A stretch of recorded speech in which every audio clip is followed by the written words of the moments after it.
Alors, je viens de recevoir un RX que je vais souder pour un pote. Et je me suis dit que j'allais en profiter pour faire une petite vidéo sur la soudure, parce que je vois tellement tout et n'importe quoi, notamment sur l'utilisation du flux. Franchement, il existe des stylos de flux, et ça ou rien, honnêtement, c'est la même. Donc, ça va pas être un tuto, ça va être juste quelques astuces. La base de la base pour pouvoir souder, il vous faut de l'alcool isopropyl, parce que souvent les pads collent pas. Plutôt l'étain colle pas aux pads. Et c'est juste parce que vous avez mis vos doigts dessus. Vos doigts, bah, ils sont gras. Enfin, même s'ils sont propres, hein, il y a de la graisse sur la pipida. Et du coup, ça ne colle pas. Donc de l'alcool isopropyl, de l'étain, forcément, du flux, et pas en stylo, un truc, ça par exemple, ou une pâte, peu importe. Et pas un stylo, ça sert absolument à rien. Je vais essayer de faire mon max pour être audible, parce qu'avec souder avec un casque et une caméra qui est pas faite donc pour être audible et que ce soit visible. Donc je vais faire mon maximum. Et puis bah je verrai bien, j'espère que ça va bien se passer, que ça sera visible.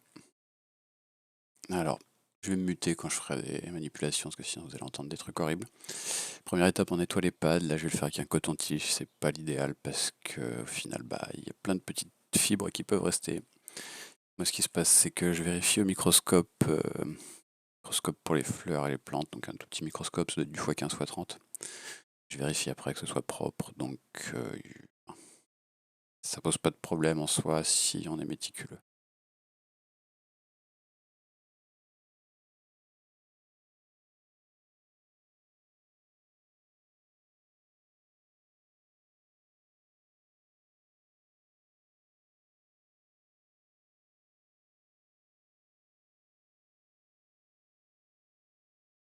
Donc on n'hésite pas, par contre on attend que ça sèche. Parce que l'alcool ça brûle, c'est pas nouveau.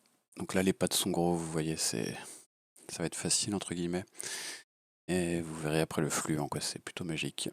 Enfin magique, surtout ça évite bien des emmerdes, ça évite de faire des ponts. Des fois on arrive à rattraper des ponts sans utiliser la tresse à dessouder qui franchement est pas dur à utiliser, mais quand on voit certaines questions dans l'FPV, ben pour certains c'est difficile. Voilà, je laisse sécher quelques secondes.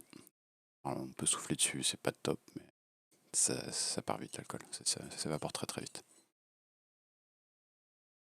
Donc je vais faire une pause sur la vidéo, je vais essayer de bien placer le RX, mon fer, voir comment je peux bien me placer pour que vous voyez et que je vois surtout. Bon alors le poids des antennes me fait un peu chier, j'ai pas envie de les enlever. On va voir comment ça passe à la caméra. J'espère que le point restera focus sur les pads. Donc, bon, mon fer a été mis à chauffer depuis un moment, sinon on peut attendre super longtemps. Le flux, honnêtement, quand je les vois mettre 3 coups de stylo, ça me fait rigoler. Il faut en foutre. Je le nettoierai après, c'est pas un souci.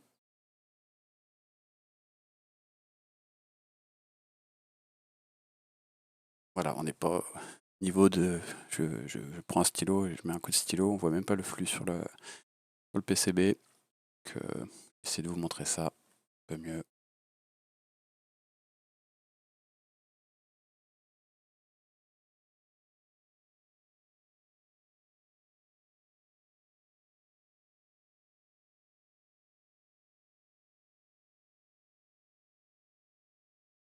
Donc vous voyez, il y en a une bonne épaisseur. Je vais essayer de refaire le point et je vous reprends après. Bon, du coup là je vais passer le fer dessus pour le faire fondre, parce qu'il est assez visqueux. Je vais me muter parce qu'avec le micro, etc., c'est pas possible. Donc je vais faire ça.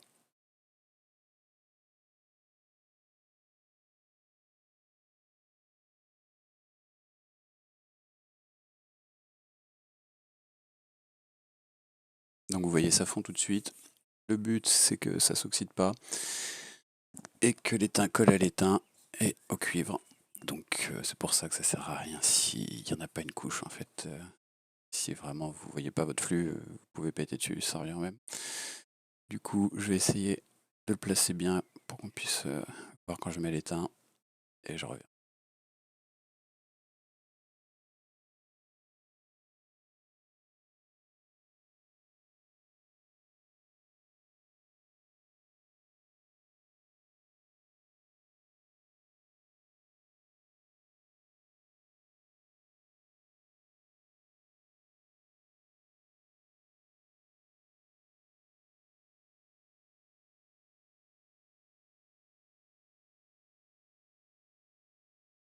Alors là, c'est un très bon exemple, c'est mon fer qui est sale. Donc pensez à nettoyer sa panne, son fer. Et il y en a trop sur le pad. Mais justement, le flux va nous servir à ça. On va prendre l'étain qu'il y a sur le pad, on va le ramener sur les autres. Donc comme ça va sécher, j'ai remis du flux, ça se voit. On évite de respirer les vapeurs, mais bon, un peu comme tout. C'est mieux de faire ça dans un endroit aéré. Je vais essayer de faire ça, parce que c'est pas facile de faire ça à l'endroit où c'est, sur une feuille de papier, et que vous le filmez en même temps. Je vais essayer de faire mon mieux. Je vais remuter et repasser dessus.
Bon, alors on voit moins bien que ce que j'aimerais. J'ai une caméra un peu mieux, enfin j'ai un Canon, mais j'ai pas envie de shooter au Canon parce que j'ai pas de micro dessus. Bref, voilà. Je sais pas si on voit. Mais honnêtement, voilà, il n'y a pas d'éclaboussure. Je vais essayer de l'éclairer un peu. Rien du bord.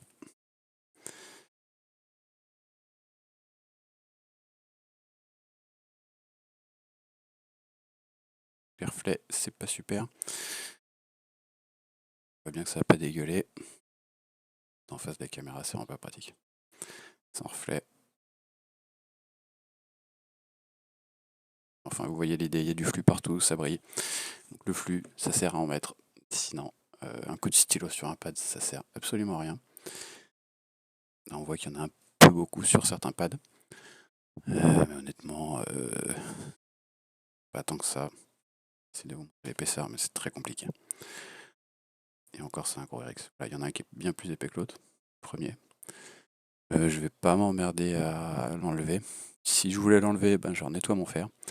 Je passe un coup dessus et l'étain va coller au fer. Là, honnêtement, je vais juste moins étamer mon fil, poser dessus et me servir de l'excédent justement pour qu'il soit sucé par le fil, puisque c'est un peu comme ça que ça se passe. Je vais faire pause, je vais préparer mes fils et puis je vous reprends après. Alors, quand je vous disais que je vérifie au microscope, c'est avec ça que je parle. C'est pas un microscope électronique à 300 balles, c'est un truc qui coûte 3 € en jardinerie. Je vais essayer de vous montrer à peu près le zoom à quoi il ressemble. Ça va être très compliqué, mais c'est juste pour vous donner une idée. Hop, arrivé. Le point est très dur à faire, bref. On voit les soudures, on regarde qu'il n'y a pas de pont. Là, c'est facile, mais sur les tout petits RX, c'est une autre histoire. Et là, on voit bien que le blob est bien plus gros ici qu'ailleurs. Bref, donc comme ça, 2 €. Ça sauve la vie, surtout sur une petite FC, parce qu'un court-circuit, ça arrive très vite. Donc, c'était juste pour vous montrer, je vais passer au film. Alors, j'avais pas regardé, mais chez Radio Master, les fils sont déjà étamés. Voilà. Donc, bah, j'ai pas à le faire. C'est très court, mais vaut mieux ça. Vaut mieux un peu de plastique qui aille dans la soudure. C'est pas très. Enfin, qui aille dans la soudure, faut pas souder le plastique, mais vaut mieux ça que ça touche la soudure plutôt que du fil à nu. Que je vais essayer de bien placer tout ça. Puis, bah, je vais essayer de voir avec une bonne vue et moi une bonne position, et là, ça va être bien plus compliqué. Normalement, je bosse avec. J'utilise de la pâte à fixe, moi j'ai un bras. Là, je peux pas mettre le bras. Si je mets le bras pour tout tenir, ben, vous verrez plus rien. Le but, c'est quand même de vous donner quelques conseils. C'est mieux si vous voyez. Alors, moi, j'aime bien avoir la place pour travailler. Du coup, je vais détresser les fils parce que c'est chiant quand c'est en tresse, je les retresserai derrière. Pince à épiler ou n'importe quoi pour tenir le fil, ça peut être pratique, surtout quand on commence à trembler. Donc voilà, j'ai pas remis d'alcool, j'ai rien remis, je vais juste remettre un peu de flux dessus. Et puis je vais aller coller mes fils. Je me remute, je fais pause, j'essaie de bien me placer et je vous reprends. Alors j'ai rajouté de la lumière pour vous, ça va pas se voir parce que la caméra fait l'exposition automatiquement. Pour moi ça me change la vie. Et donc bah voilà, j'ai coupé le micro et puis c'est parti. Pour les fils, il y a des conventions à respecter, hein. Rouge pour le plus, noir pour la masse, c'est mieux, ça évite de se tromper. Après TX, RX, franchement, je m'en fous un peu. Je vais lire les pads, et après bah, je branche en fonction. Parce que de toute façon, un TX va devenir un RX et un RX va devenir un TX sur l'autre, donc aucun intérêt de mettre des couleurs spécifiques. Et hop.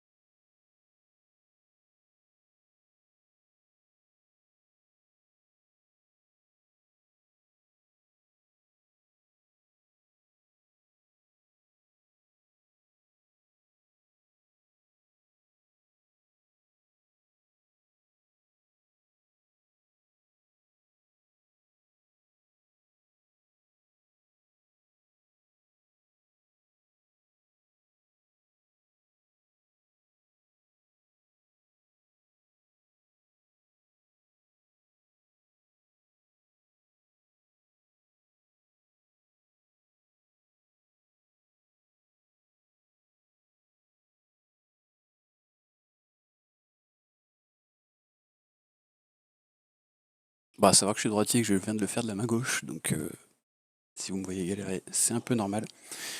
Et je vais y repasser avec la main droite parce que c'est galère. Je vais plutôt tourner le RX, mettre les fils à ma gauche, etc. Ce sera plus simple pour moi. Parce que là, sans appui et de la main gauche, compliqué.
Bon, alors j'ai un peu galéré, vous m'avez vu un peu galérer, mais honnêtement, souder, filmer avec une caméra, tout ça, en plein devant, les mains, c'est la merde. Au final, ça s'est pas si mal passé. Prochaine étape, je vais vérifier justement au microscope qu'il n'y ait pas de pont entre les pads, que les soudures soient pas trop moches, que les fils ressortent pas, et surtout, n'hésite pas à tirer dessus, pas comme un bourrin bien sûr, et ça doit tenir. Et surtout aussi, on ne fait pas sécher les soudures en soufflant dessus, ça sert à rien, ça va juste les fragiliser. Donc on attend gentiment, puis voilà.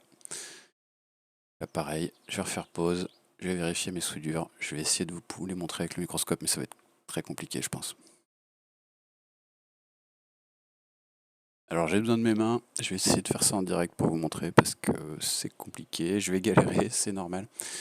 Et je vais essayer de vous montrer quand même les soudures proprement microscope. Donc je me mute et j'essaie de vous montrer ça.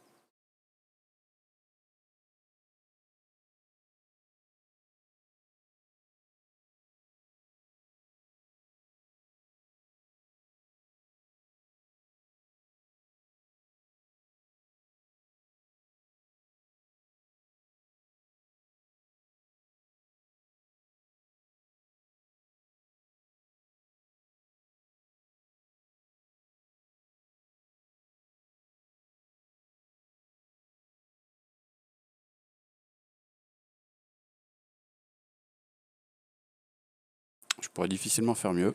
Donc là, ce qu'on voit surtout, c'est qu'il y a encore plein de flux, ça brille. Je ne sais pas si on le voit bien, mais tout ce qui est brillant, c'est du flux.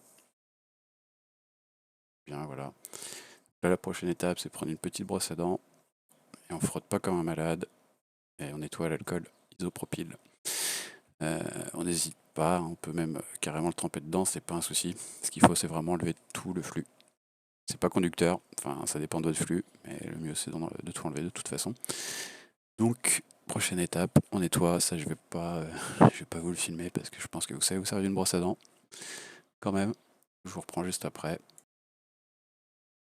Bon, donc voilà, c'est nettoyé. La brosse à dents, elle va finir grasse à cause du flux. Donc, vous nettoyez votre brosse à dents avec un chiffon sec propre. Un truc que vous pouvez jeter derrière à la limite. Je sais que j'utilise. Je suis mécano, donc j'ai des vieux chiffons, des chiffons propres qu'après je vais pourrir avec de l'huile. Nettoie bien. Il faut que c'est propre. On laisse surtout bien sécher, hein. Ça a l'air con comme ça, mais de l'alcool, par foutre du chaleur avec un fer à souder dessus, donc on voit, je sais pas si on voit bien, mais il n'y a plus de flux. Faut pas non plus y aller comme un bourrin avec la brosse à dents, même si avant que vous décolliez un élément, enfin franchement, si vous y arrivez, c'est que vous êtes vraiment pas fait pour ça.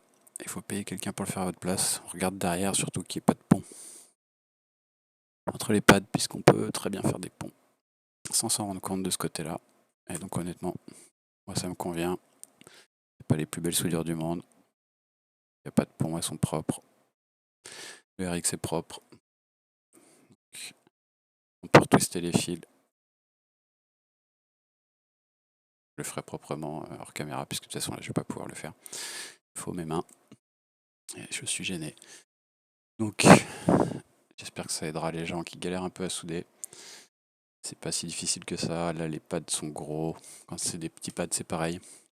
Et le truc très important c'est surtout d'utiliser un fer adapté, une panne adaptée, parce que des fois autant les pads sont très petits, mais si vous utilisez une panne microscopique, l'élément qui chauffe dans le fer, il n'est pas en train de chauffer constamment à 100% tout le temps. Donc en gros, il chauffe la panne et c'est quand vous touchez avec la panne, ça transfère instantanément de la chaleur dans le métal. Et du coup, la panne perd sa chaleur. Donc si elle fait 2 mm², vous allez transférer rien du tout, 3 degrés, 10 degrés, ça dépend en fait de la surface sur laquelle vous allez transférer. Il vaut mieux un très gros fer, mais attention, quand je dis un très gros fer, ce que je viens d'utiliser, hein, c'est déjà un très gros fer à souder. J'allais pas me sortir le fer à papy pour faire de la plomberie. Faut peut-être pas déconner non plus. Mais voilà, vaut mieux prendre un très gros fer avec une grosse panne et une pointe fine. Comme ça, il y a un potentiel thermique cumulé dans la panne qui est plus gros, qui est énorme. Alors que si vous prenez une aiguille, je vais aller dans l'extrême, mais si vous prenez une panne qui est fine comme un fil comme ça, même s'il a fait 10 cm de long, en termes de matière, il n'y a rien. Donc vous n'allez pas transférer de chaleur, vous allez galérer.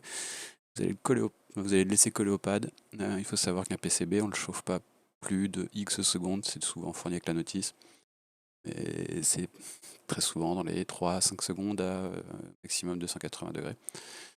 Donc si ça marche pas, faut prendre un bon fer et surtout un fer adapté à la bonne taille. Parce que là, je vais pas vous mentir, c'est un fer qui m'a coûté 5 euros dans un magasin de bricolage à la con. Ça fait très bien le taf, faut juste la bonne panne. Donc voilà, j'espère que ça vous aura aidé et surtout sur l'utilisation du flux parce que feutre à flux, je sais pas qui a inventé ça, mais ça ne sert à rien, personne ne s'en est jamais servi. Enfin, vous voyez bien, pour mettre du flux, il faut en mettre, il faut le chauffer, il faut qu'il fonde. Je vois pas à partir de quand on pourra réussir à mettre de la matière avec un feutre en fait. À la limite, un feutre d'alcool pour nettoyer les pads, je veux bien. Et là, non, c'est juste non. Soit les gens ils savent pas ce qu'ils font, ou soit ils sont payés pour le montrer et ils le disent pas, ce qui est encore plus grave, mais ça c'est une autre histoire. Là le RX, c'est un RX Radio Master, mais c'est parce que mon pote a choisi ça, c'est pas une question de choix personnel, de sponsor, de rien du tout. Comme d'habitude, je vous donne des avis qui sont honnêtes, j'ai pas envie de mentir aux gens en leur disant que c'est top. Là, ça, je vais le monter sur une vieille carte de vol. Si ça vous intéresse, à la limite, je pourrais faire une vidéo dessus parce que, en gros, il a plus du hard dispo pour passer en LRS. Et il faudra que ce qui est possible depuis le LRS 3. Quelque chose, que je le branche, mais en S-Bus. Donc, ce sera un receveur LRS qui sera branché en S-Bus. Qu'en lieu et place d'un receveur FR Sky, en gros. Et du coup, branché de la même manière. Voilà, j'espère que ça aura aidé le peu de gens qui verront cette vidéo. Et puis, à la prochaine.